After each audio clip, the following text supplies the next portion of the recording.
What's up, world? My name is Corey Stay Trapping. This is Trap Talks, where we discuss the intersection of culture and tech. And I got my guy here, Anthony Chidoro. Y'all pronounce that last name right?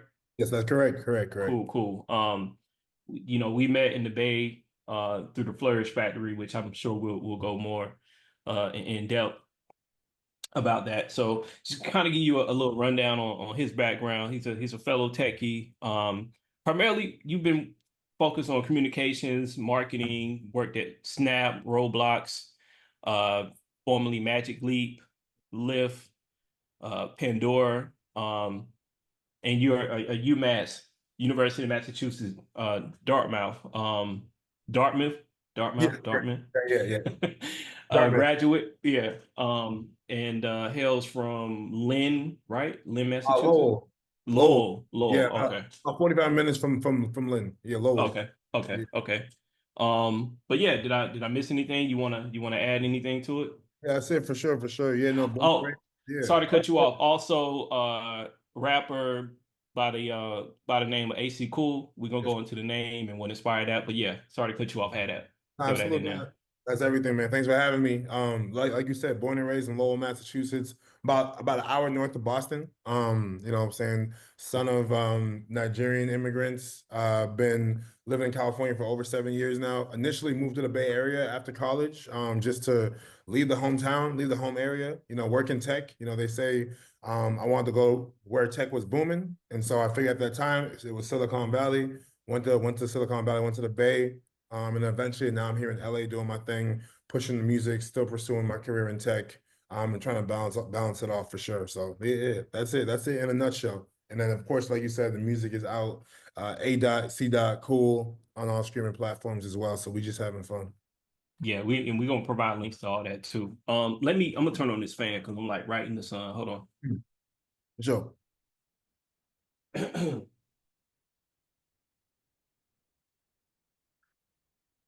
Cool.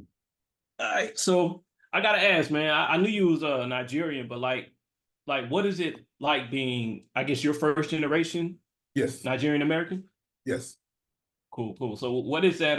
What is it like? Because I know from what I've heard, right? Whenever you're coming from essentially an immigrant family, you got the culture there, right? Your home culture from Nigeria, but then you go outside and it's very different, right? So what was it like, I guess, being first generation and dealing with that duality, right? So Yeah, I mean, for sure. I mean, and this could be a whole topic in itself. I mean, what I'm saying, I come from my parents. I've been to my parents' homeland. I've been to the village 5 or 6 times. My parents, their compounds are probably like 2 miles apart from each other. So like I've been to Nigeria 5 or 6 times. Last time I was there was right before the pandemic. It's a crazy thing, because race, ethnicity is an interesting concept. It's a topic that will be discussed and debated on forever. But right. so. I'm a black man. I identify as a black man. I identify as a Nigerian man. To be Nigerian is to be proud. You know what I'm saying? It's about, I mean, you could argue that Nigeria is the most popular country in the whole continent. You know what I'm saying? For a number of reasons, not just because of the recent rise of Afrobeats, but for science and for our natural resources as well. So I would a Nigerian start hard on my sleeve for sure, but I am born and raised in America. I am a black man. I think to your point on the duality is like, at the end of the day, I'm being raised by Nigerian parents who were raised by their Nigerian parents. And so while I am black and I can I guess like mesh with the black experience, the quote unquote black experience, because the black experience is different for everybody. Let's not forget Right. that. But for example, I just watched Martin for the first time this year. This year. I didn't grow up on Martin. I didn't grow up on Martin. We watched Fresh Prince in the household. We watched Family Matters. We even watched The Jeffersons, but for some reason, Martin just skipped over our TV, and so I did my research and I watched all 5 seasons this year. Probably finished it Wow. a month and a half ago, just to like be more tapped in with what goes on. So I feel like every day I'm still learning how to be a black man in the sense of like when we refer to the black community, and so I watched Paid in Full as an adult. Some of these things I just didn't watch because it was my parents didn't watch them. So it's like having to learn how to be a Nigerian and be raised by Nigerian parents, but also balance, being a black and what it means to be black, what it means to be a part of this community that I love and respect so much too. So there's a major duality that I'm sure a lot of people who are you know, the sons and daughters of immigrants or first generation, as we call it now, can definitely Yeah. relate for sure. Yeah. That's cool. It's funny when you was talking about Martin, I was thinking like, damn, you kind of look like bro, man. Oh yeah, man, that's funny. I take that. I received that. I received that, bro. You know, and but it's like if you would have told me this last year, I'd be like, I don't know who you're talking about. You know, all I knew was Shanae, and like you know Leroy and some of these other. I didn't know like Gina, yeah, I didn't know any of that stuff. You know, I was like, I knew who Shanae is, but who is Shanae? So now I know, bro, man. I know, you know, I know everything. I know the little side stories, the quests. I know it all now. So it's like I had to learn that. I had to catch up.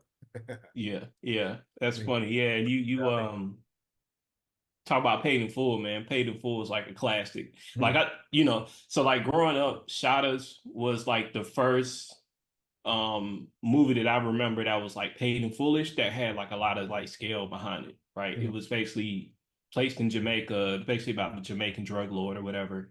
And then Belly was like the I Belly is one of my classes, but I like Paid in Full better. You know what I'm saying? Just because I feel like Paid in Full, because Paid in Full is really based on a true story. And so I've been watching interviews of like gosh, what's his name? AZ and stuff like that. Um, so like Paid in Full is like the classics. That's crazy. That's the first time you've seen it was you said last year? Yeah, I saw it when I moved to the Bay, so this is like 3 or 4 years ago. Yeah, Oh, okay, okay, okay. unbelievable, unbelievable. Yeah, yeah, But hey, you yeah, know, we caught up. You know, that's why these movies exist. We can watch them and catch up and get familiar. So yeah, yeah. Um, so were you you weren't the only child. How many siblings did you have growing up? So yeah, I got three siblings. I got three brothers, no sisters, and so I'm my parents' oldest. Between my mom and my dad, but my dad has another son who's a few years older than me. So he's on my dad's side. So I'm my mom's first son, my dad's second son, and so yeah, four brothers total. And just yeah, never had a sister growing up, but yeah, Yeah, but my mom just dealt with a lot of boys, a lot of masculine energy in the house, but you know she yeah. loved. It's all good. So did the pandemic have as bad an impact on Nigeria as it did in the US, or was it like did it actually compare? Yeah, yeah. So in terms of like my actual relatives, I don't think anybody that I knew family wise had COVID over there. Um, I know that my dad travels every single year. He goes every around the holidays, around Christmas time. He'll save up all his vacation time, all of his sick days, and go for like a month, Oh wow. maybe even 5 weeks. And so he goes every single year. But during the core moments or the primary moments of the pandemic, he didn't go. So last time before this year, I think this year was his first time going this past holiday break. The last time we all went was December 2019. And then of course 3 months later, 2020 pandemic hit. So about for the last 3 years, he just was not going to Nigeria, just avoiding it. I want to assume that more happened here just because being in America, I just see more of the stories and the heartbreak stories and the cases and like the constant like the news is hitting me. But I'm sure Nigeria was affected in a plethora of ways for sure. Yeah, Yeah, yeah, had yeah, to. But yeah, yeah. a lot of Americans just were not traveling over there. Yeah, Right, yeah.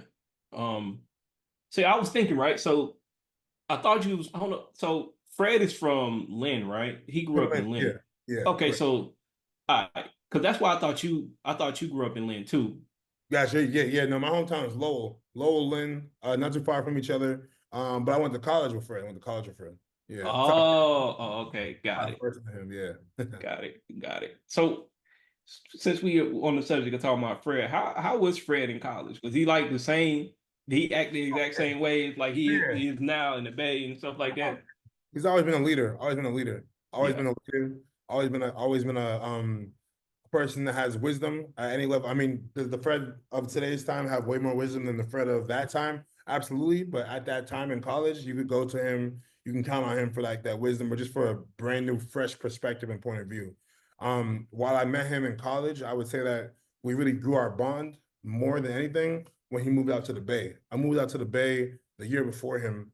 That he moved after that and moved into the same house as me, and then me, him, and another friend ended up moving to our own spot, which ended up becoming the Flourish Factory in Right. Oakland. That's when our bond really strengthened. And now, from yeah, he's just the guy you can go to for wisdom. I'm talking about the job search. I'm talking about Yeah. talking about women. Talking about, we were on the phone this morning, breaking down my performance last night and the grind and whatnot. He's just been I don't even want to say jack of all trades would be doing him a disservice because he can just do so many things. He just 2 weeks ago we did a photo shoot. I have a bunch of new photos for my Spotify, for my Apple, taken by him. He's a true creative director, a true creative director and a true leader. And he's also a visionary as well. So yeah, it's Yeah. great. It's been someone that you want to have on your side for sure. Absolutely. Yeah. Yeah.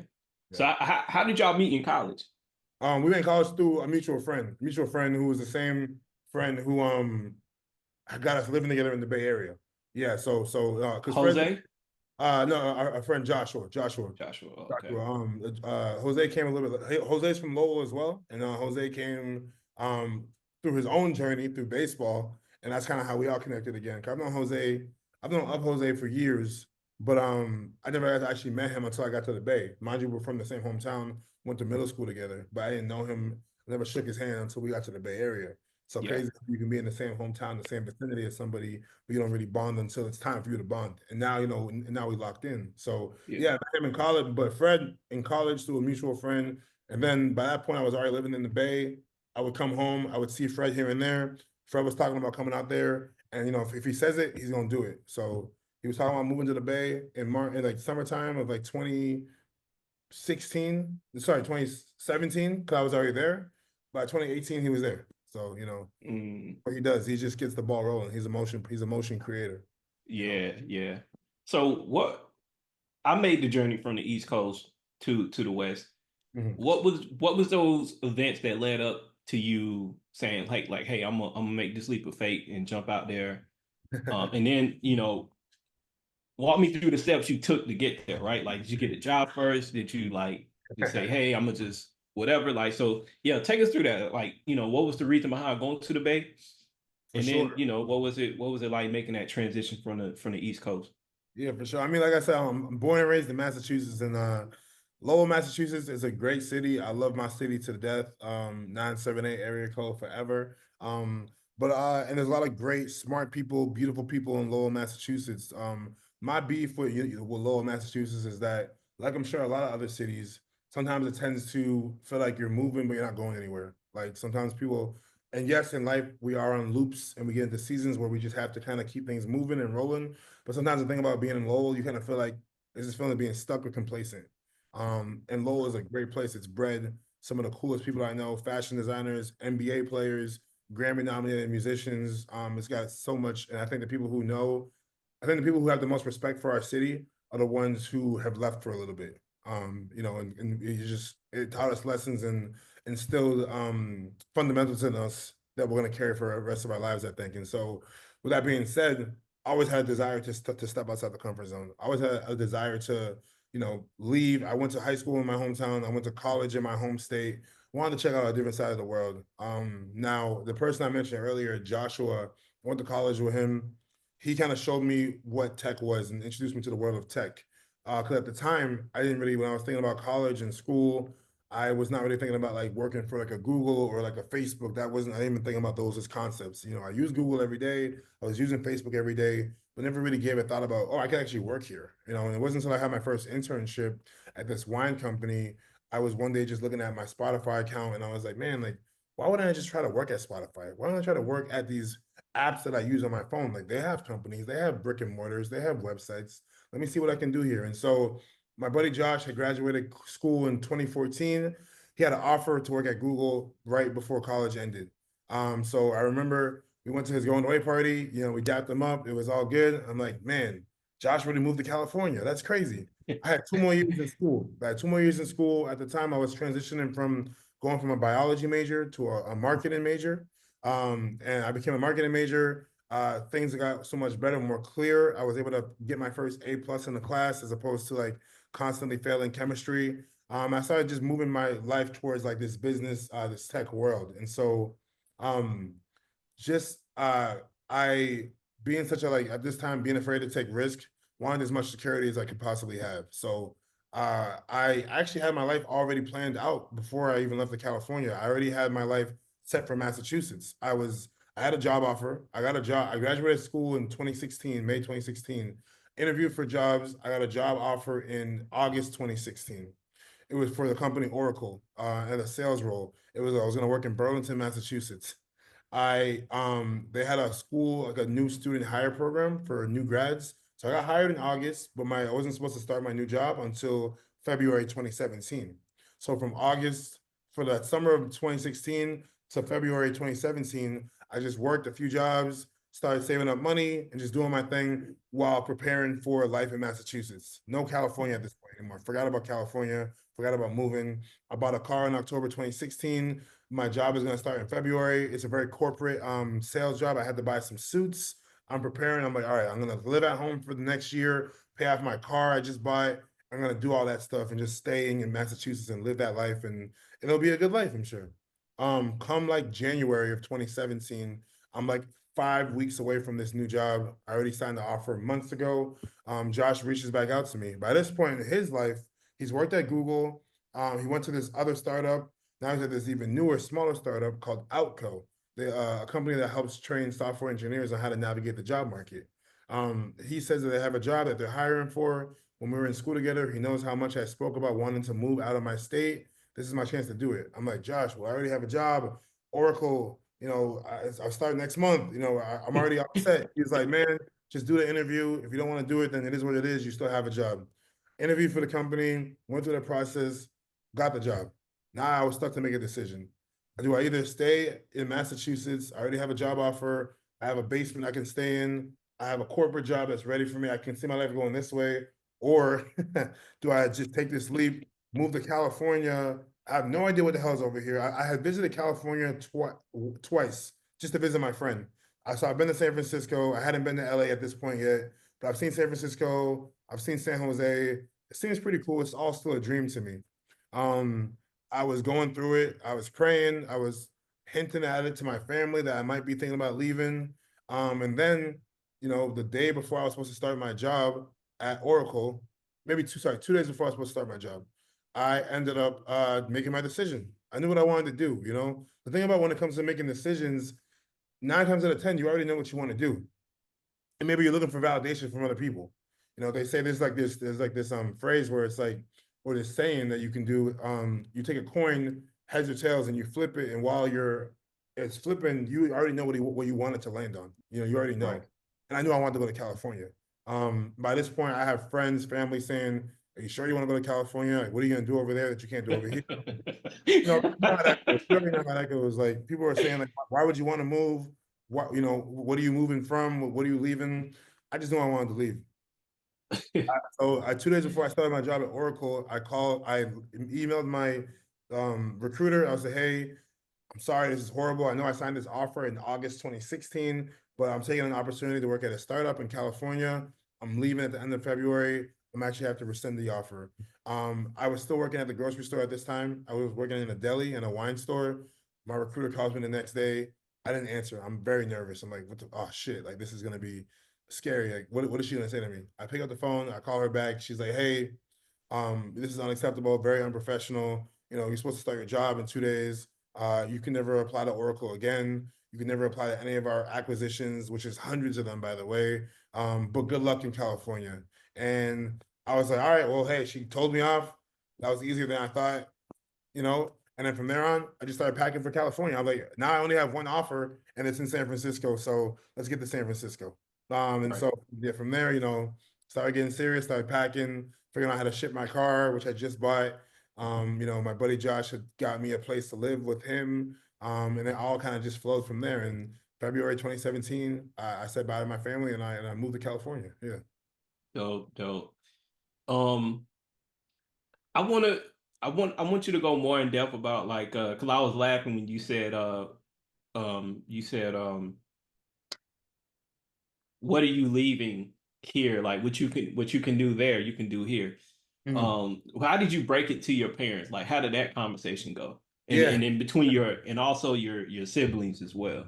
For sure, for sure. I mean, like I was the first person, again, that combination of like I do have an older brother, but in my household of like my mom, my dad, and my two younger brothers, I was the older brother, older sibling, so it was like, yes, I have an older brother, but I play the role of the big sibling. So like I'm doing things for the first time as well. because that's just how our household dynamic was. No, I love my older brother. We just had different, upbringings, not in the same, not always under the same roof. So, I remember I talked to my mom more and I was like hinting at it.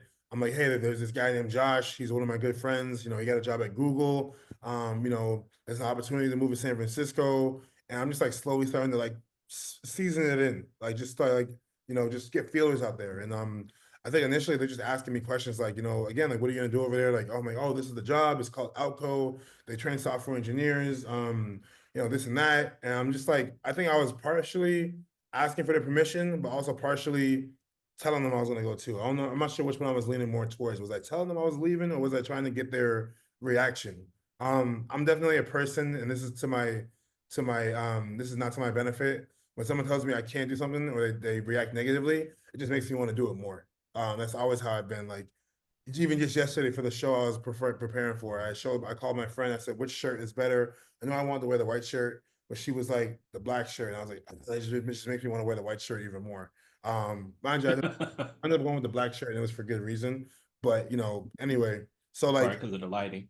yeah, lighting, and I'm a sweater. I'm a sweater too, so I had to conceal the sweat as best I could for the show. And so yeah, just talking to my parents, and like then started to shift, because now it was like he's not just talking about this one time. He keeps bringing this up, and then this is like I had like a whole month of like me preparing them. And then friend, I was in a relationship as well.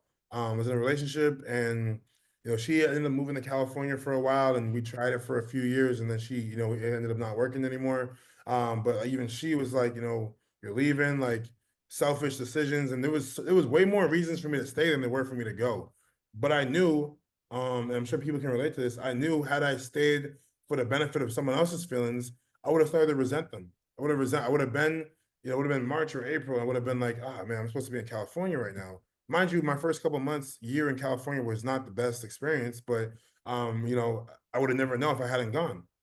So would have resented my ex-girlfriend. I would have resented my family members, would have resented my friends who were telling me I should stay. It's like, what am I staying for? I've already been here. What else is going to change outside of the fact that we're just getting older? Like, what is going to change? So, I had no regrets about it. Was it an emotional goodbye? Were there tears from family and friends? Yeah, for sure. But like, I think I still to this day, in my 31, almost 32 years of age, I still say me moving to California was the best thing I could have done for myself. Absolutely. Mm. Not saying that life in Massachusetts would have been bad. I'm not saying it would have been bad. I'm sure I would have had a nice place in Boston by now or somewhere in the city and been doing the whole damn thing. It would have been different. This was the better route for me, for sure. For sure. Yeah, And yeah, and now, I so yeah. So yeah. and I thank you for moving to the West Coast because I would have never met you at the Yeah, it's a Flourish different rhythm. Factory. Yeah, absolutely. Yeah, So here we are. Here we are. yeah. So you moved to the Bay. You living with Josh, right? You said Yeah. Josh. Oh, Josh, yes. Josh and a few other people as well. My friend Maurice, a few other people as well. So what was that like? I know you said when you first moved to the Bay, it was tough. Yeah. Was it homesick? What was like some of the stuff that you were going through when you first moved there? Yeah, definitely. And initially homesickness, for sure. Homesickness. I mean, Yeah. just not being able to go to a friend's house, or like also let's face it too, I'm fresh out of college as well. And so I know like this is my first year being out of a schooling system. I was in middle school, friends, you're in school, you make your friends, your best friends become either your neighborhood kids or they become the kids you're in school with. High school, either your friends from middle school carry on to high school, or you make new friends in high school. You join sports teams, this and that. It's all organized for you to make friends and network. College, same thing. Less people go from your high school to your college, but you make more friends. You're in an environment. There's sports teams, there's intramurals. It's a community that you're able to be in.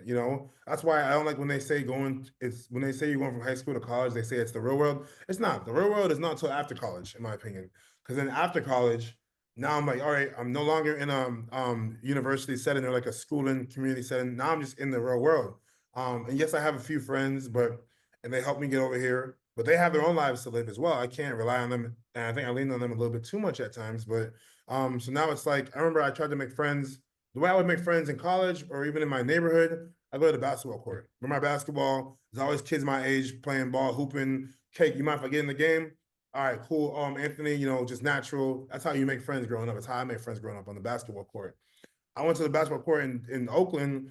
it's mad homeless people trying to mess with me. I'm like, yo, what the hell is going? Where I'm from, there's not like homeless people. It's people just acting weird, shady. It's people doing drugs. It's not like Oakland's a bad place at all. Oakland's a beautiful city. I love Oakland, and I always joke that I want to name my first daughter Oakland. That's how much I like the city of Oakland. But it was just different. So Mm, homesickness. So I'm thankful I had a friend. His name is Danny. He lives back in my hometown now, but at the time he was living in San Jose. And like once every week or every other week, I would just drive down from Oakland to San Jose, kick it with him. We play basketball. I'd meet some of his friends. We go out. We'd enjoy life a little bit. And then I would go back up to the Bay, back up to East Bay and get back to work for the week. And so he helped me with my homesickness. My buddy Josh did, of course, as well, showing me different things when he had the time. But he was in a relationship and he was the CEO of the company at the time. So it was a lot. So homesickness was big. Just not being able to go to your buddy's house or go to your friend's house and not having limited amount of phone options to text. So it makes it hard. It makes it hard. It's a hard adjustment for sure. mm, yeah, yeah. So what part of Oakland did you initially move to? Yeah, so I initially moved to I was on Oakland Ave. So I wasn't far from the lake at all. Wasn't far from the lake at all. Very right outside downtown. Oh, okay. So you like around like 19th Street Bar? Yeah, exact. Yep. I Yeah, think that was my closest bar was 19th or it was 19th or 12th Street. I think it was 19th. It was 19th. probably 19th, yeah, Yep. because Definitely 12th is a little bit further down. exactly. It was 19th. Yeah. And then And after you Flourish Factory, that was MacArthur. MacArthur. Yeah. mm, all right, so did you have like sticker shock though too? Because I know I experienced that when I went shopping for groceries the first time. I remember looking up in the sky like, man, I think I made the worst decision moving here. Did Wait, you so did you you said did I experience what? sticker shock? I So never heard. I went grocery shopping one time. Hmm. My first time going grocery shopping there, and I think I probably had like a bag of groceries, and it was like $100. And I remember looking up in the sky, like, "Oh my God!" Like I think I made the worst decision in my life moving I there. did experience that. Definitely was cause again, new city, new state, these are all new grocery stores. I don't have back home in my hometown, it's Market Basket, it's Hannaford, Stop and Shop. Over there it was like Ralph's. I went to a Whole Foods for the first time. I got my first Whole Foods Go groceries. 200, I was in shock. So I think I definitely experienced that. And then I had to pay for the bags. In my hometown, we don't pay for bags. Yeah, Um, and I'm yeah. like, man, what the hell is going on here? So I remember my first year, I was experimenting in grocery stores. I was going to Ralph's a lot. I was going to I gave up Whole Foods really quickly. I went to Ralph's. I was going to grocery outlet. Grocery outlet was my thing. Yeah, yeah, No, it wasn't consistent though. They had Nutella, and then the next week you go back and the Nutella is not there no more. You know what I'm saying? There was no consistency in their product, which was annoying. So I ended up landing on Trader Joe's, and that was like I was like, oh, you know what, Trader Joe's, consistent, reasonable price. I feel like the quality is there. But there was while there was those times where I was doing that sticker check, and I was like, what the hell is going on? There was also many times where I was just like, and I still to this day, I'm like, man, I live in California. That's cool. That's cool. Like I was looking outside of a window, seeing a view, and being like, yeah, you actually did it. And I still get yeah, that experience.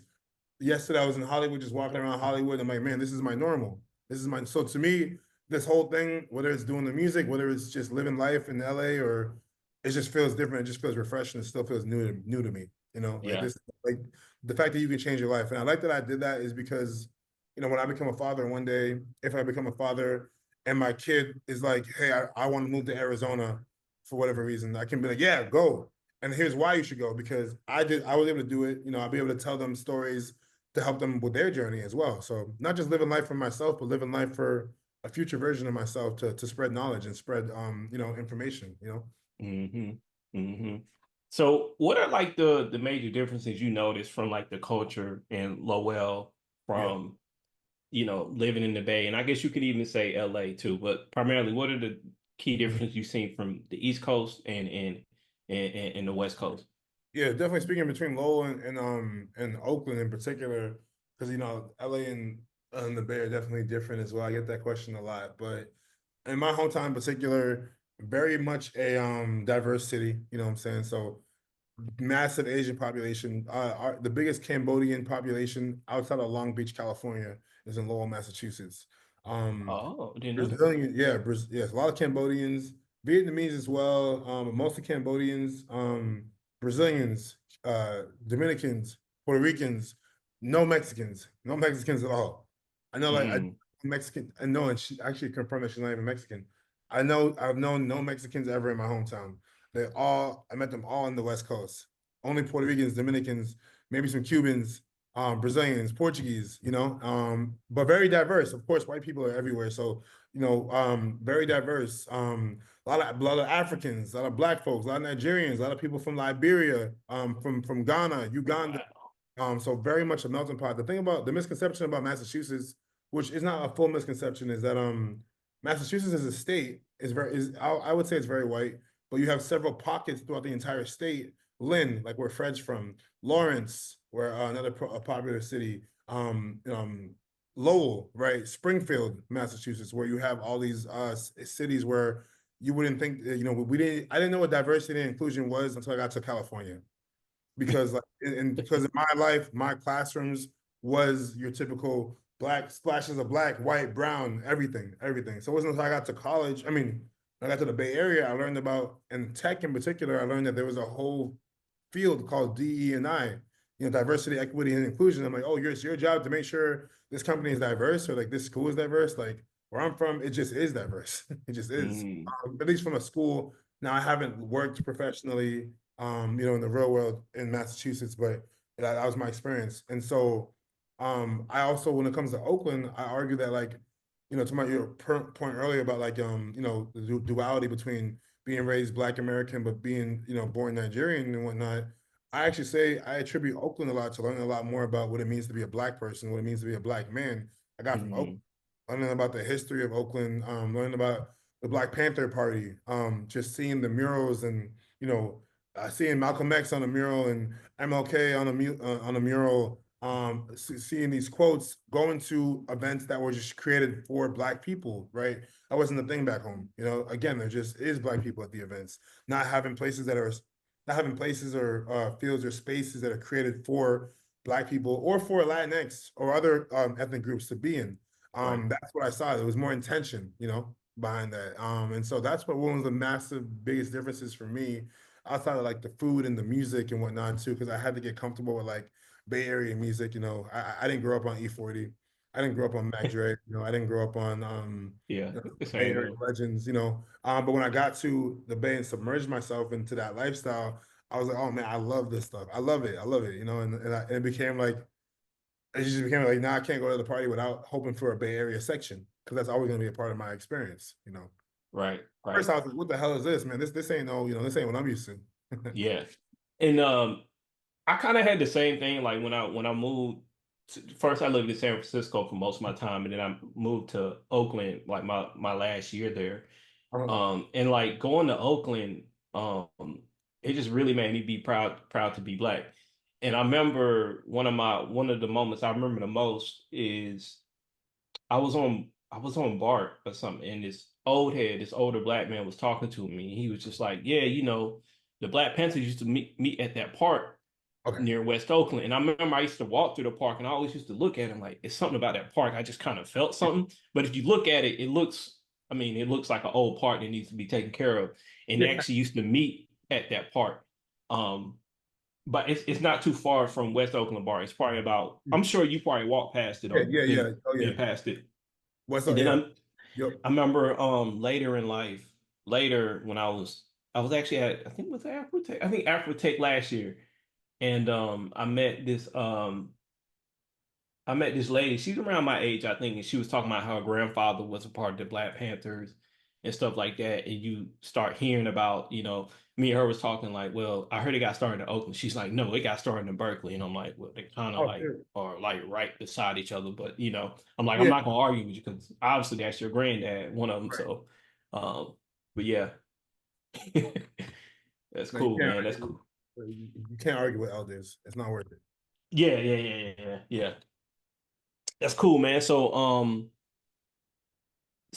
you're living with Josh, and then also, yeah, I guess we could touch on this, and I'll probably end up eventually bring Fred on. But so Mhm. I remember the first time I went to the Flourish Factory, y'all had something going on. Fred invited me, and I Mhm. remember being like, "Dang, I can't find nowhere to park." I think I eventually Did I? No, I feel like I probably took a Lyft there or Uber. I don't think I was. I don't think I was driving. But yeah, I remember going and y'all like, yeah, this the Flourish Factory. I'm like, okay, so like where did the name Flourish Factory come from? Man, that's a story in itself. I mean, so like so you know, and Josh and Fred, that's their own relationship. I don't think they don't really keep in touch too much anymore these days. But again, I've known Josh since college and I met Fred through Josh. And honestly, the reason why Fred and I are so close is because Josh brought us together for sure. Absolutely. So, Hmm. so regardless of how relationships may be, I'll always be grateful for the fact that I'm close with Fred because I've known Josh and vice versa. Since I've known Josh since my fourth year in college when I was living with him, he always said flourish, flourish, flourish, flourish. It's why I ended up calling my first album the Flourish the Blossom. Because the blossom was me trying to come up with something, an alternative to flourish. I was like, let's expand on this flower theme and let's find something else and make it a thing. So every time they would say flourish, I would say, yeah, blossom, blossom. And didn't catch on as much, but I tried. I tried it. And so Yeah, the Flourish Factory, I come to find out that Josh got the term flourish and all that stuff, the whole flourish theme from Fred. Now, who Fred got it from, that's for him to decide for or him to him. speak on, yeah. But it came from him.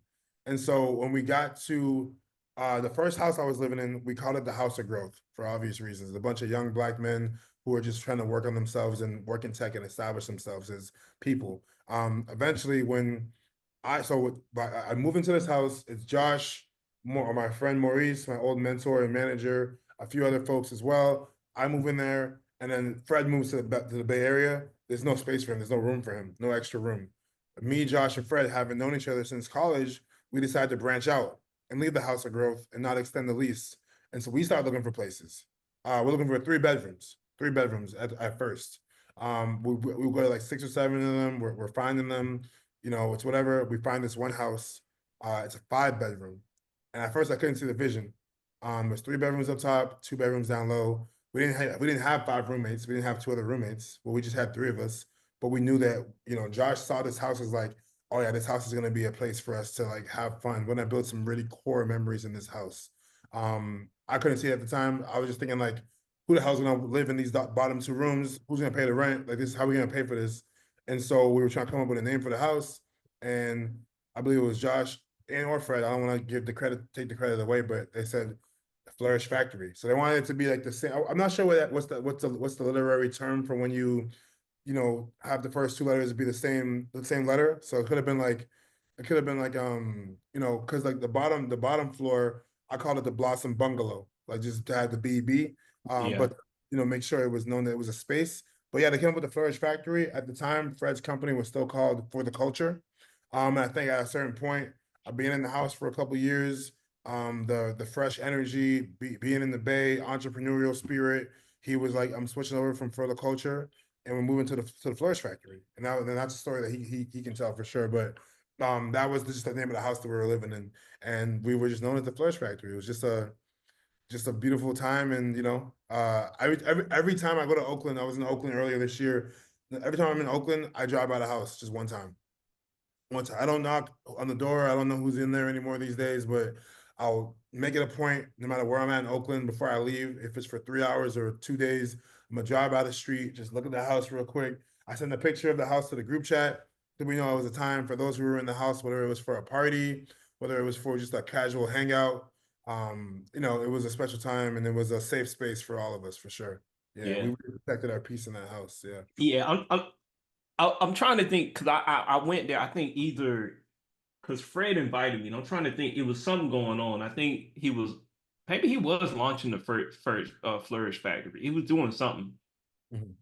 or were you dropping a new album? Because I remember you was there. That's where me and you actually met. Yeah. I had my listening party. I had my first listening party at the Flourish Factory, which was beautiful too. I was going through a lot that week. I had just my ex-girlfriend and I had broken up. She moved back to Massachusetts. Life was doing what it does. But yeah, I had my listening party at the Flourish Factory, and my album was called The Flourish the Blossom. So you see the influence was there heavily. Um, Yeah. so yeah, it was just again, it was a space for more than just a turn up or more than just a birthday party. We had karaoke parties there. We had game nights there. We should have capitalized on it more and started charging cover and whatnot just to like maintain the house because it was always a big beat to have to replace and have to clean up after a function. But yeah, it was my listening party was then too. Yeah. Yeah, yeah. I can tell it's funny because like the only time I hear the word function is from someone on the West Coast. So it's like, Mm, yeah, yeah. They don't absolutely. say that on the East Coast, like, yeah, let's go function. They Yeah, don't nah. we don't we don't really say that. Nah, not even once. Not even once. Yeah, yeah, or hella, you know what I'm saying? Yeah, on top. Yeah, exactly. Just that's the cool thing about regions. That's the cool thing about regions. I mean, from the East Coast, we say mad, like, and I still say it too. I remember when I first got to the California, California, I was fighting that urge. I was, for me, I'll be like, yo, oh, yo, you acting mad crazy right now, or or you wilding out, or like, yo, oh, how far is the party, bro? It's mad far. I ain't gonna lie to you. And so when I would got to the Bay or just to California, I was like naturally intrigued by hella, and I was like, oh, that's hella far, bro. Oh, bro, you hella tripping, or like, whatever, whatever. I used to fight that, like, don't, keep your East Coast roots, keep your East Coast roots. But at a certain point, you accept that you're in a new city, you're in a new area, and you submerge to that area, and now like sometimes mad will come out, or hella will come up, and I just take it as it comes. I mean, yesterday I was talking about something, I was like, oh man, oh, it's hella lit, or it's hella crazy in here. I forget what I said, and it just rolled off the tongue. Before I used to be like, don't say hella, stay mad, because that's how you came from. That's where you've come from. You don't want to have your friends saying that you went Hollywood or you switched up. But it's not really going Hollywood. It's not going Hollywood. It's just that you grew, and maybe they Right. did it. Yeah, yeah. That's what it comes down to. So what's your craziest like Bart story? Oh, Bart. Oh man, Bart, man. Oh my God. I think it was just like if I had to choose one, it's just and for those who don't know, BART is the transportation system Bay in, Area transit what system, I'm something, saying? yeah. Yeah. Yeah, Bay Area rail or road transportation. I think it's rail transportation. Rails, yeah, So, yeah. just the easiest way to get around the city. To this day, I don't think there's any other city that I've seen who has a more efficient way of getting around and navigating between, at least going between Oakland and San Francisco and like the surrounding cities. I think it was just, because being from Boston and from Massachusetts, we have like our own version and it's pretty organized. We have our own subway system.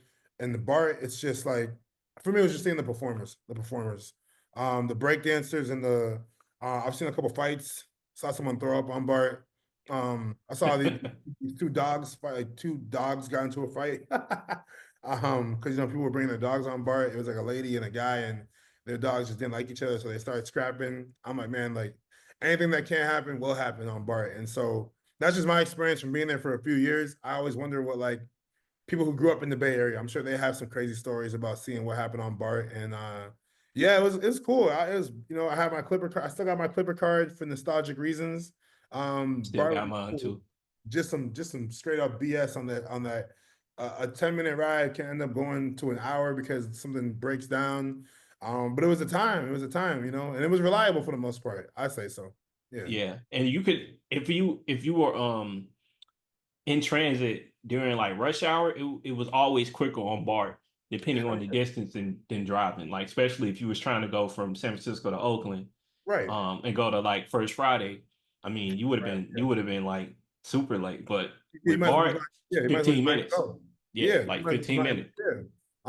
Yeah, and that's the thing, like people don't realize, like Oakland to San Francisco, no traffic. You could drive there in like 10 minutes. Like you can get there Hmm. so quick from Oakland to San Francisco, but it's never just an easy 10-minute drive. So BART really just played that role. And it got me comfortable. That was my first time ever using public transportation so comfortably and fluidly. You know what I'm saying? Hmm. Hmm. Yeah, the Bay, end of the day, is always gonna have a special place in my heart from now until forever. Yeah. So one of the things too that like that I liked about living in the Bay, but particularly working at like tech companies, is that when you hear about what's happening on the news with a tech company, you're like, oh, okay, that's like out there or whatever, right?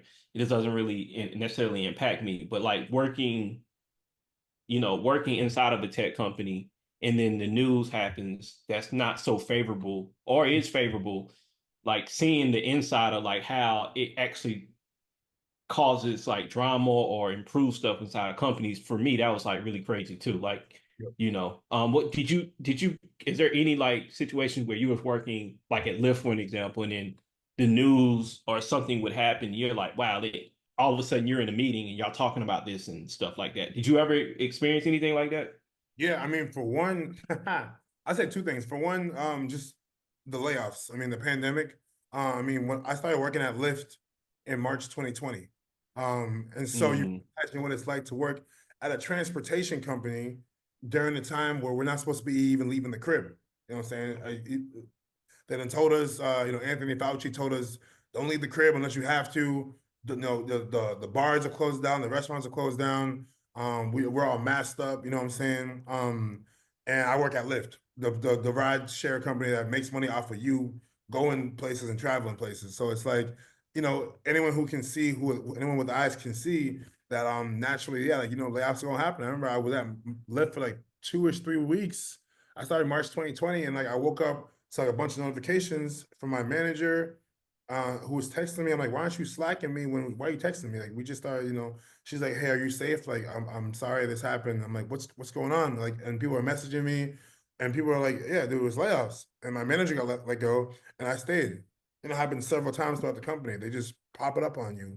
It's the worst type of mm, surprise, to the point where I actually got laid off earlier this year, and I was able to read the signs because I kind of saw, you can kind of know, what company you work at, how the industry is going, how the market is, if your company's product is actually viable, and you can kind of put two and two together and determine things, not always, but sometimes. And so that was a big thing. And then lastly, I mean, 2020, it was just the protests, protests.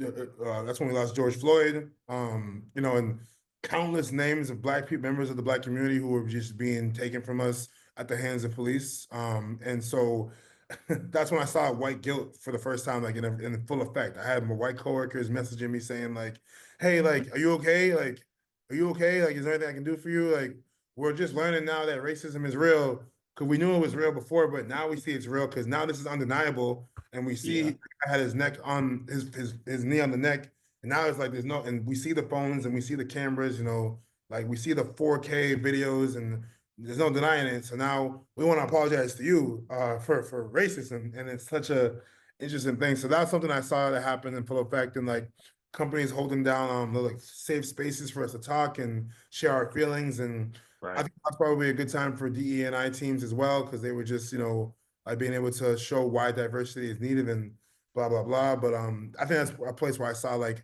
real life events happening, to affect the actual the job site as well. Yeah. Definitely. Definitely. Um, that was my first time seeing like white guilt in mass. It was really crazy. Like I was like, wow, we as a people need to leverage this. Yeah. So Yeah. Right. Right. Absolutely. Absolutely. Yeah, I've never been placed in that position in my life, especially in a corporate setting.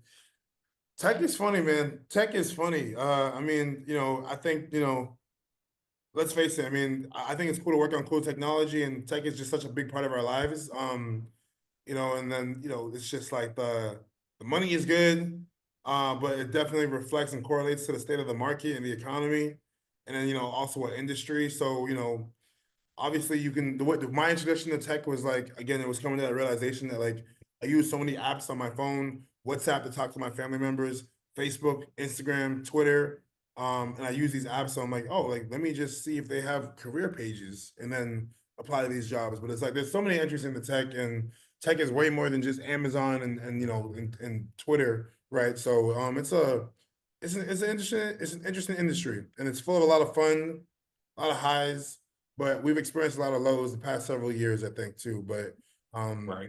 there's still, to what we were talking about earlier before we started recording, there's still, as Fred would say, there's still people winning in tech. You can still win in Hmm. tech. Maybe it's a Yep. little bit less and a little less frequent as it was when it was way more lucrative, if you will. But there's still good offers coming out. There's still good opportunities. Just requires you to get more creative with how you network and how you connect with folks. And so Right. yeah, and I'll leave it at that. Yeah. Yeah. Um, gosh, there was some. Oh yeah, that's what I wanted to ask. And I think it'd be good for people hearing because some people want to get into tech or some people work at tech companies. And I think preparation is one of the good ways to protect yourself when to know, potentially if you're being laid off. So what are those signs that you look for when you're like when your antennas go off, like I think this company may experience some layoffs? Like, what are some signs that you actually look for? I mean, for starters, like, I mean, look at the stock price, look at like, it's a simple, go on Google, type in the name of the company and click the news tab. You know what I'm saying? Like, see, is the news saying like, oh, beautiful new acquisition, or is it saying like, talking about how the technology or like the industry is not booming or something like that. Like when I was at Magic Leap, and Magic Leap is an augmented reality company. They are competing with Apple Vision Pro and the Oculus and Meta Quest and these giant players. And also Magic Leap is not doing consumer anymore. They're only doing enterprise. So a little bit of research. I think if you're working so I was working in tech, but augmented reality. I told you I'm also looking to work in the financial tech. So it's like look into Right. your company, your tech adjacent company, and see how they're competing with the competitors.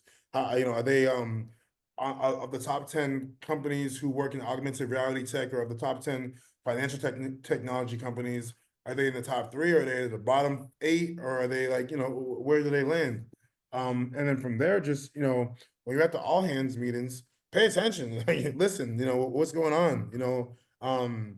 I feel like our CMO at Magic Leap, he definitely kept it more transparent. He kept it a buck more than other people. So when he left, without saying that like shit was going down, you kind of could tell shit was about to go down, because he was just like he left out of nowhere, and he was kind of like, to my marketing team, you're doing great, you're smart people. No matter what happens, you're going to be great. And like there was that no matter what happens. I'm like, what do you mean no matter what happens? Like what's gonna no matter what happens means something's about to happen. You know, Right. Right. so and then from there, like there was this Google partnership, but like no one really knew what the hell the Google partnership entailed, or included. Sorry. What was the like what was an acquisition? Like what does this partnership actually detail? Entail. Sorry. Hmm.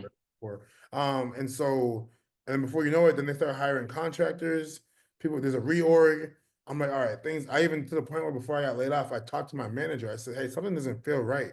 What's going on here? And she couldn't tell me anything. And less than a week later, I was gone. So pay attention, Mm. always be looking. I'm not saying always be on the job search, because no one wants to be on the job search 24/7. But Right. Right. before you go into your job, before you go into your interview, do your research, not just about the role, but about the company, and ask questions. Ask questions. And then, throughout your time at the company, throughout your tenure, keep an eye out and pay attention to how the business is doing. Don't just be so caught up in your function in your department. See what else is going on.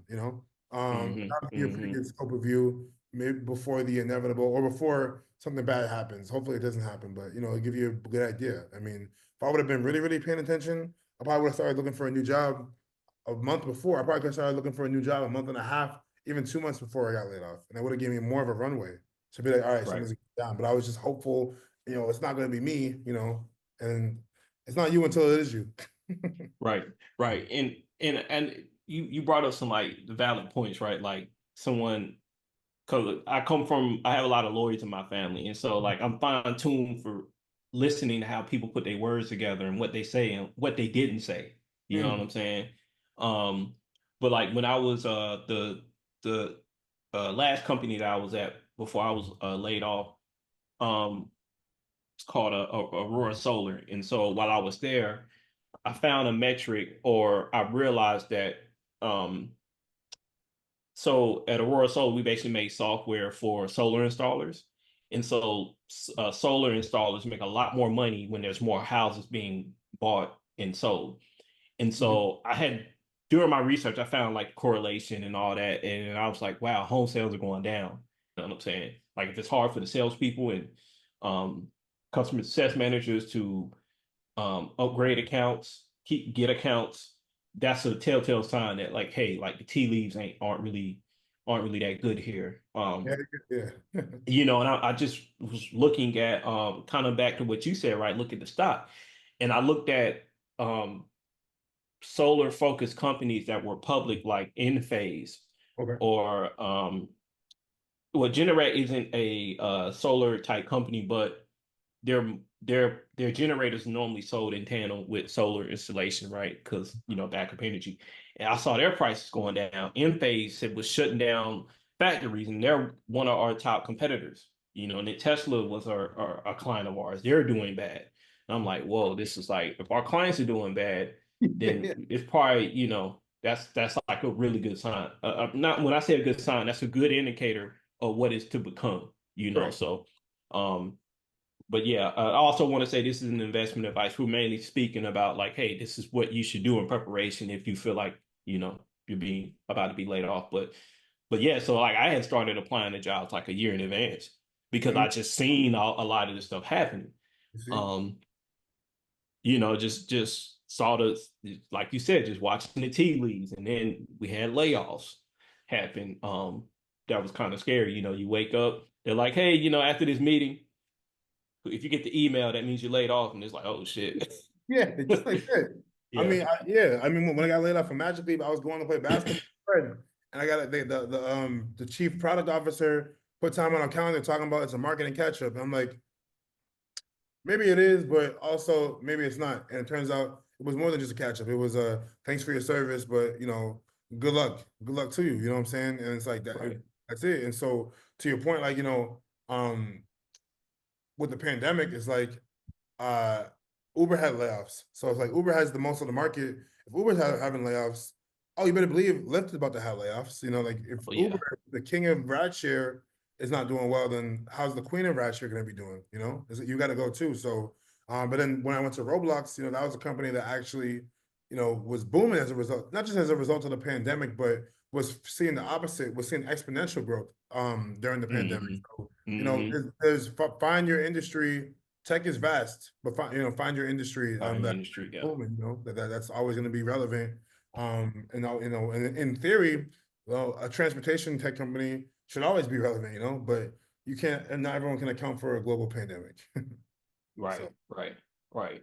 Um, so I want to get into your rap career. So your AKA, your Monica AC Cool, you just had a show last night. yeah. I know like one of my favorite songs you put out was Betty White. Oh yeah. And I ain't gonna lie, I thought it was about cocaine the whole time. When I seen it Betty White, I'm like, oh, they talking about dunks or whatever. And then the Asian dude, he was fired too, though. I Yeah, like yeah. him. He was one of those rappers where I felt like that isn't obviously he wasn't black, he's Asian, Mhm. but he it felt like he had his own authentic voice. He wasn't trying to sound like, he wasn't black voice, and I would say, Exactly. you know what I mean? But Yeah, yeah, yeah. so tell us about, your rap career and stuff like that, like, and where the name AC Cool comes from. Yeah, for sure, for sure. I appreciate that. Now, the Betty White definitely. It's funny. Like when I wrote the beat, I wrote the song.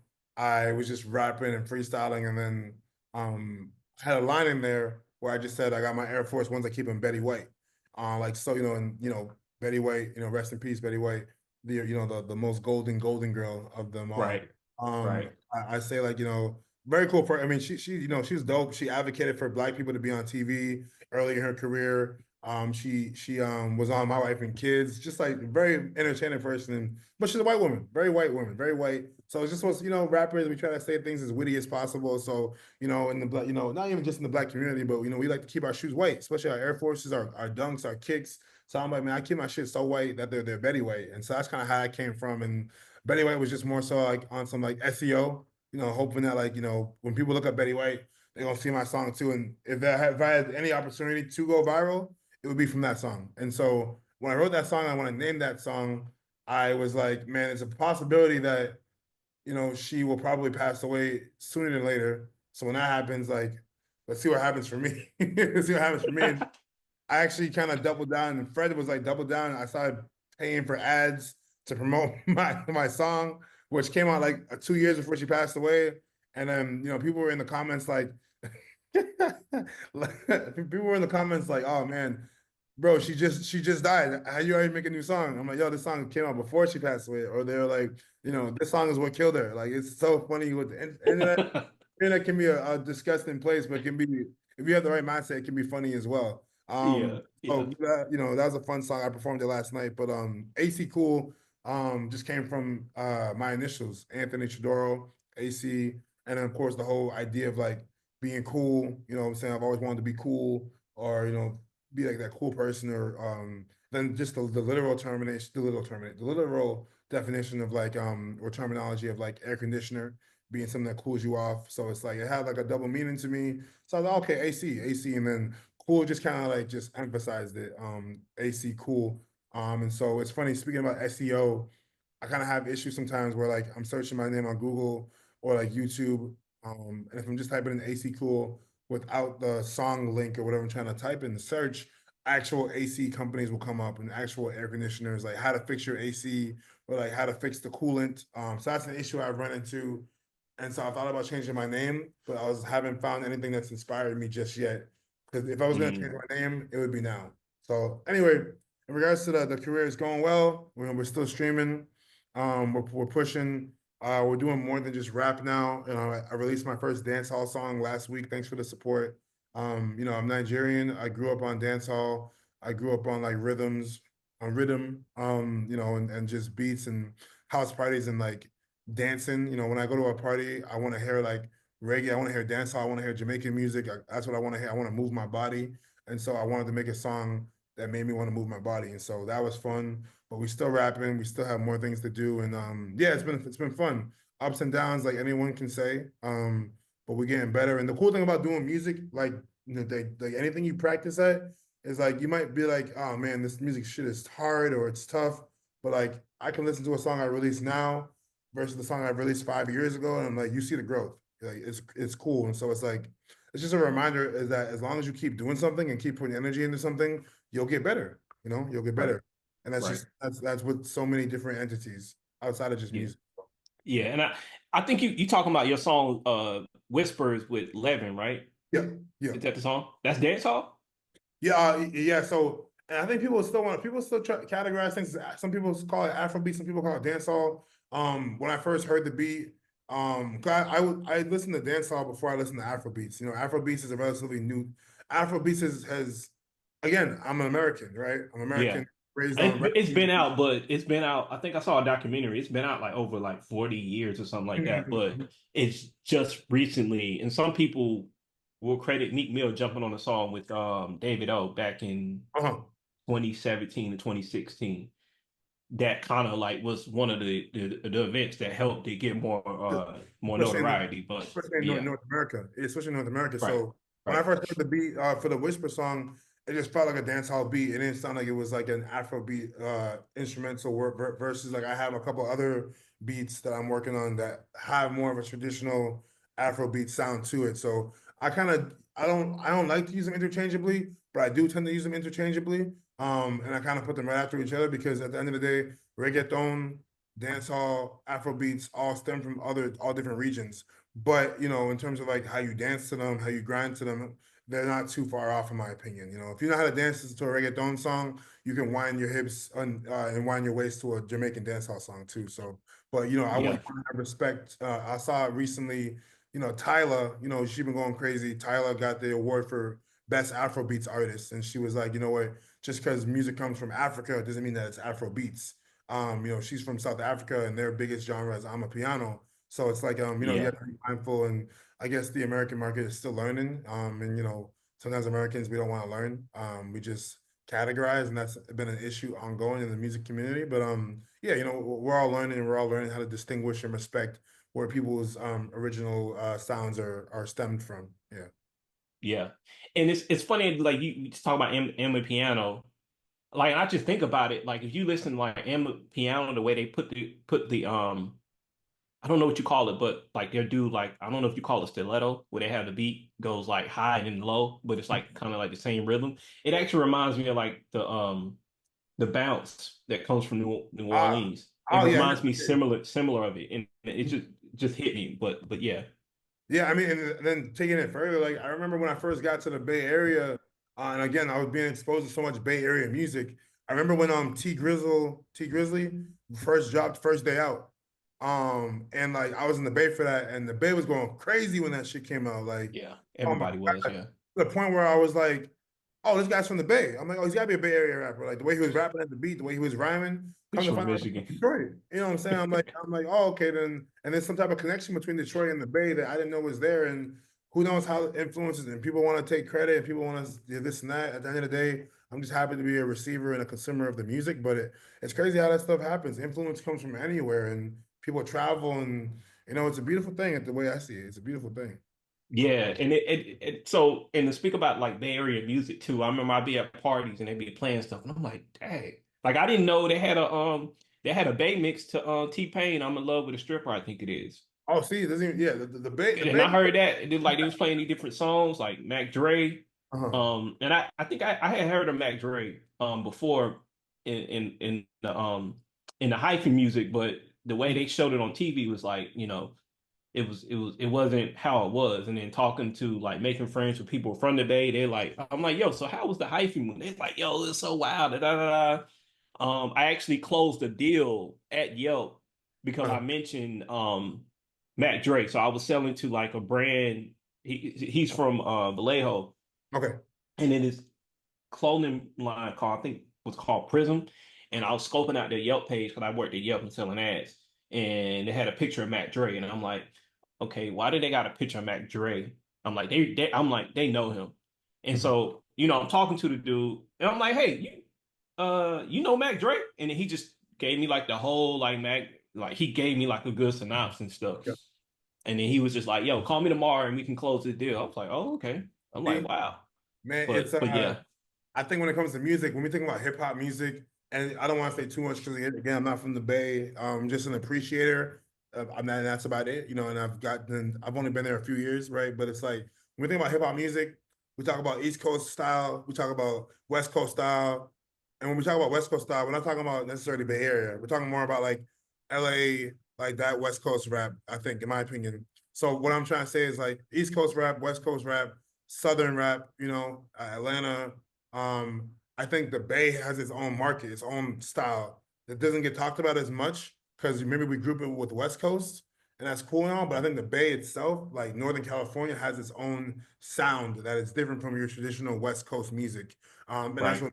what's special. And I think it's like if you know, you know. If you don't know, then they ain't tripping if you know or not. You know what I'm saying? Right. Right. And like I said, I didn't know what the hell hyphy was until I got to the Bay, and these people go they go hard for the hype. You know what I'm saying? Like Oh yeah.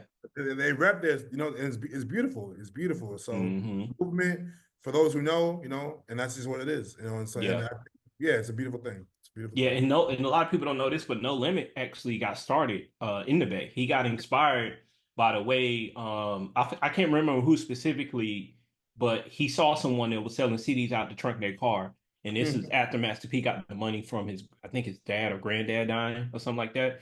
But yeah, he started No Limit out on the West Coast, and that's where he got the drive to be independent first. You know That's what I'm saying? So yeah.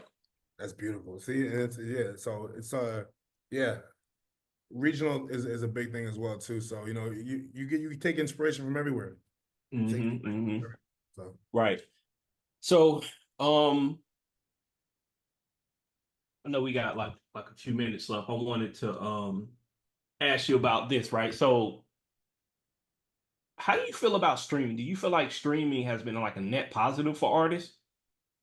Or do you think that the old way of moving music, and when I say old way, I mean literally like not streaming, do you think like CDs were better than mhm. streaming? Like what are your thoughts on streaming? Do you think it's been a net positive for indie artists, specifically like you, or do you think that there's areas of improving it?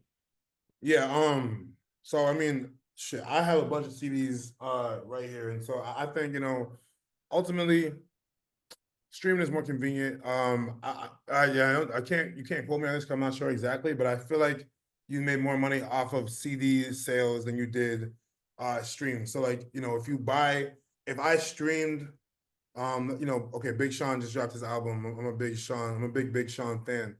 If I stream his album front to back one time, I think that's pennies that he gets, right?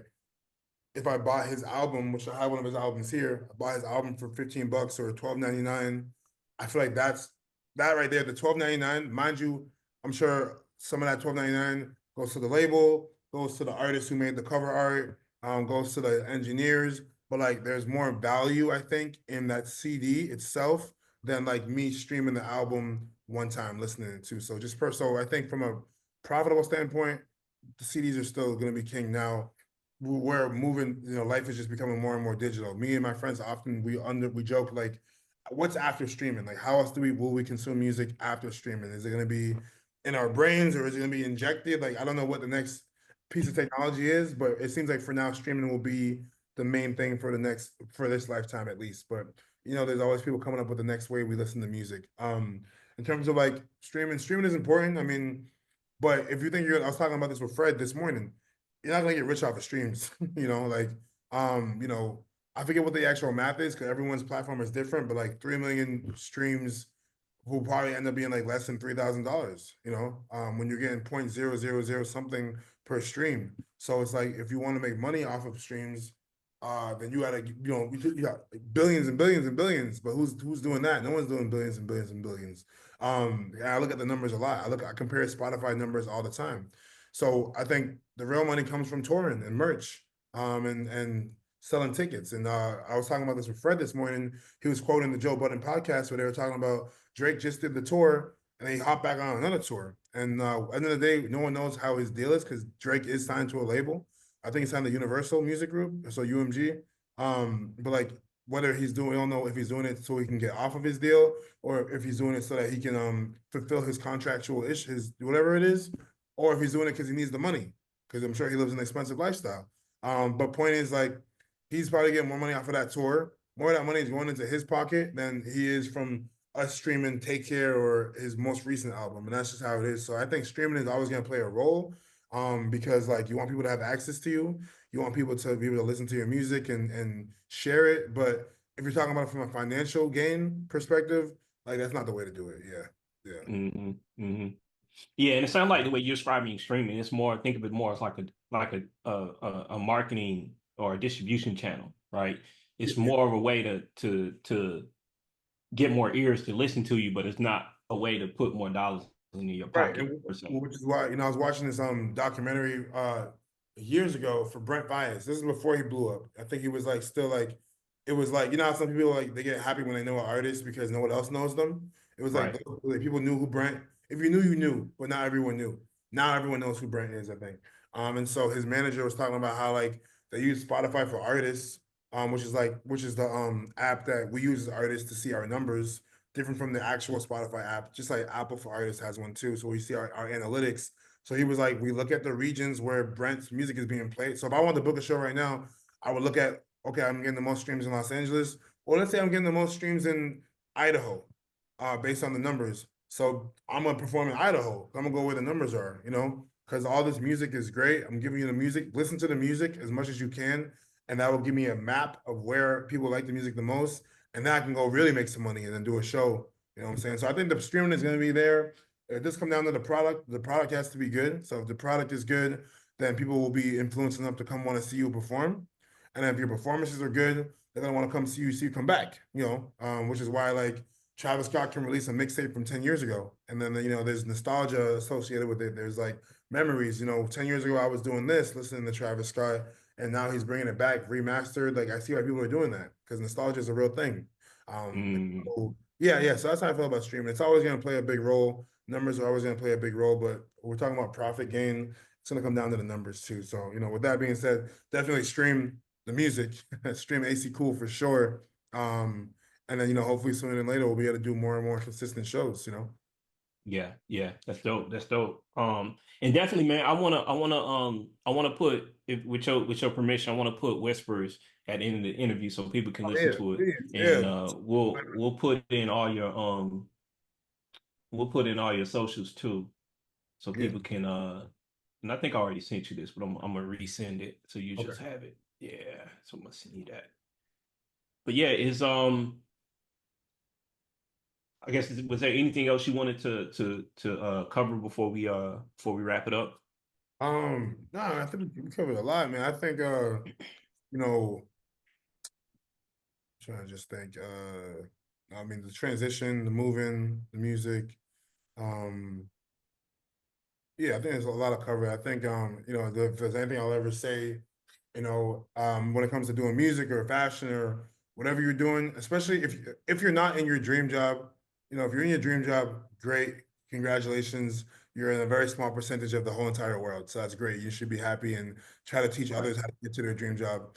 If not, I'm gonna butcher this, but I saw someone in my group chat. They sent a image, and it was like, your dream job. I mean, your job should fund your goal. You know what I'm saying? And like, like your dream job should fund your. It was, basically, use your job, your day job to fund your dreams, and then from there until your dreams can become your reality or whatever. So it's like, point is, if you still got breath in your body and you still got time on this earth, you have no choice. You might as well just keep working on what you're working on, because whether you choose to work on it or not, the time gonna pass. So, Right. that's why I'm saying, like, with this whole finish the year strong mantra, it's like, whether I choose to step up and do the things on my checklist now or not, but in 3 months, time is still gonna pass. I'm gonna be 3 months closer to where I wanted to be, or I'll be at the same place, and the choice is up to me. Right. So that's why what I think. So if you're someone who has a business idea, or who is working on a brand, and is caught up because you have a full-time job, just try to do what you can to make your day job as easy, or as stress-free, reduce like the headache as much as you can. But remind yourself that, like, you don't want to be in this job forever. You don't want to do this forever. I mean, I think me having to bounce around to all these jobs and get laid off is a reminder that, like, sure, tech is cool and the money is great, but remember, it was just for you to be able to pay for the studio and be able to pay for the Betty White video. My time at Roblox helped me pay for that $3,000, $4,000 Betty White music video. And that's what it was. So I chose to work in tech because I love technology and because it was lucrative, and I took that money and put it back into myself. So time is gonna pass anyway. So, like, let's just do what you can to minimize regrets. Yeah, I love it, and we gonna definitely bring you back on in the future. And yeah, thanks for the opportunity. And again, everybody, this is Anthony Chidoro, aka AC Cool, like, turn on your AC and be cool, double entendre. Yeah, thanks for this opportunity. And yeah, everybody, and my name is Corey Stay Trapping. Trap Talks, don't leave just yet, because I'm actually gonna put his song at the end. But yeah, thanks for the time, bro. And keep flourishing. Yes, sir. Keep blossoming. That's funny.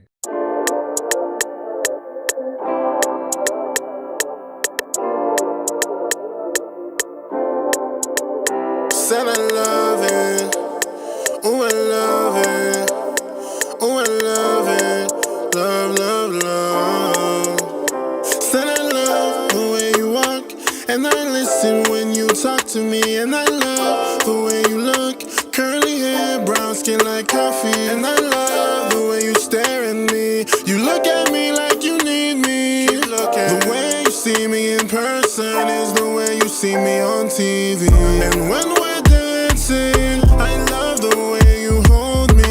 You're my walking trophy. Back it on me slowly. And when we're dancing, wait on me like you needed me. Cause I see what you see in me, and I know you're not leaving me. Promise you no late night creeping. No, make I go, make I stay for the weekend. Don't like when we fight, we not speaking. Who else gonna get it wetter than the deep end? I wanna talk to your body, whispering all of the things I'll do to your body. Don't say a word, make I talk to your body. Fuck around, have a kid at the party. I don't wanna lie to you, I just wanna fly with you, but I still gotta hide the truth. My past might catch up to me. I'ma be your only fan. You're the best I ever had. Even when I make you mad, that's that shit that turns me on. The way that we vibing, you gotta shine with me, baby. I put in work and you gotta grind with me, baby. Somebody ready to cross the line with me, baby. If I do the crime, you gon' do the time with me, baby, yeah. You know you ain't gotta check on me. You know that I gotta check on me. You don't gotta second guess about me. You dreaming about me, you ain't never slept on me. And when we're dancing, I love the way you hold me. You're my walking trophy. Back it on me slowly. When we're dancing, wine on me like you needed me. Cause I see what you see in me, and I know you're not leaving me. Not a day where I don't think of you. Not a day where I don't need your love. Not a day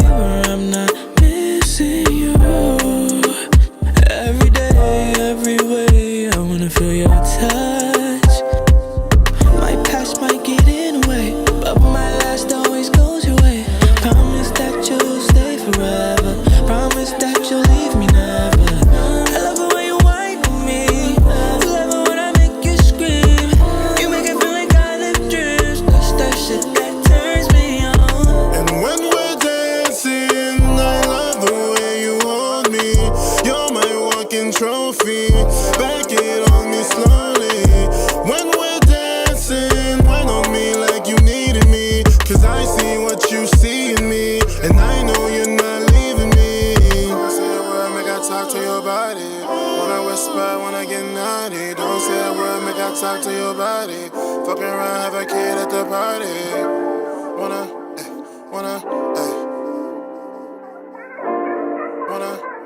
Wanna, that's that shit that turns me